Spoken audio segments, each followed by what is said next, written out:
पृथ्वी पर हर इंसान एक ही हरकत के साथ घुटनों के बल उठता है। चाहे नवजात शिशु हो या विश्व नेता, जीवित रहने के लिए सबको झुकना पड़ता है, क्योंकि एक वैश्विक ऑनरोड़ा अभी अभी आया है। जानवर और पौधे उत्परिवर्तित हो रहे हैं, अलौकिक शक्तियां प्राप्त कर रहे हैं। उसी समय ग्रह पर हर व्यक्ति को यह संदेश मिलता है, आप जिस पर भी विश्वास करते हैं उसके सामने झुकें और आपको उसकी शक्ति मिलेगी। कोई टैंक के सामने झुकता है, तुरंत कवच से ढक जाता है। एक और बंदा कार्टून भेड़िए को झुकता है और उसके नुकीले पंजे दांत उग आते हैं। कुछ तो बास्केटबॉल खिलाड़ी के अवतार को झुककर कोर्ट पर बास्केटबॉल का भगवान बन जाता है।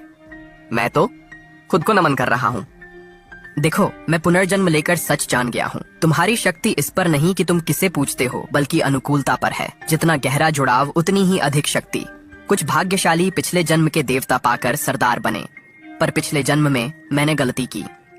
झोंके लियांग को नमन किया। मैं भविष्य देख सकता था पर लड़ नहीं पाया और मेरे पिता के हत्यारे ने मुझे मार डाला। मरने से ठीक पहले मेरी दिव्य शक्तियां जागृत हुईं और मैंने देखा मेरे पुनर्जन्म का सच्चा देवता। ये देव दानव संहारक तलवार, आकाश व्यापी कवच, पवन मोती धारण किए काले कछुए पर सवार है। ये सर्वोच्च दानव स्वामी सच्चा मार्शल सम्राट है। अब मैं वापस आ गया हूँ। बदलाव से एक दिन पहले मैं सबसे शक्तिशाली सच्ची मार्शल विरासत जगाऊंगा, अपने प्रियजनों की रक्षा करूंगा और अपने दुश्मनों को मार डालूंगा।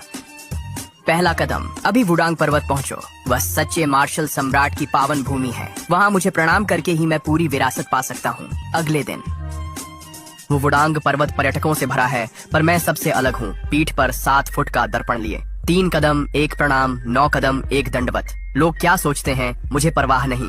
हर चाल सही होनी चाहिए, क्योंकि आप जितने सच्चे होंगे अनुकूलता उतनी ही अधिक होगी। नजरें गड़ाए मैं थंडर फायर हॉल की ओर चढ़ रहा हूँ। अचानक आसमान में एक सफेद बिंदु दिखाई देता है। वह चमकता है और एक चकाचौंध कर देने वाली सफेद रोशनी बाहर की ओर फटती है। फिर हर कोई अपने मन में सुनता है, जो को शक्ति पाओ, तुम्हारे पास 24 घंटे हैं। उसके बाद बदलाव खत्म होता है और दुनिया एक नए युग में प्रवेश करती है। उसी समय धरती का हर जानवर आकाश की ओर दहाड़ता है। उत्परिवर्तन होते हैं, बाघों के विशाल दांत, भेड़ियों की पीठ पर पंख, पौधे भी बौरा जाते हैं। मैं ऊपर देखता हूँ, हो गया।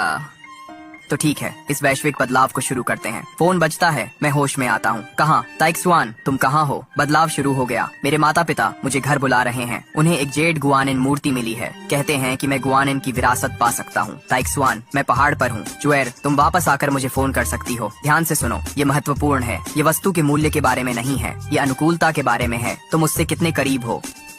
आपका बंधन जितना गहरा, विरासत उतनी ही बेहतर। तुम्हारे पास 24 घंटे हैं। फैसला करने से पहले अपने माता पिता से बात कर लो। मैंने फोन रखा। मेरी नजरें पहाड़ के द्वार पर रखे धूपदान पर थीं। मैंने धूप जलाई, चढ़ावा रखा और चोटी पर थंडर फायर हॉल पर अपनी नजरें टिका दी। बदलाव के कारण दुनिया पहले से ही अराजकता में है। थोड़ी उलझन के बाद लोग अपने चुनाव कर रहे हैं। एक्शन फिगर्स, मूर्तियाँ, प्रतिमाएं, कुछ भी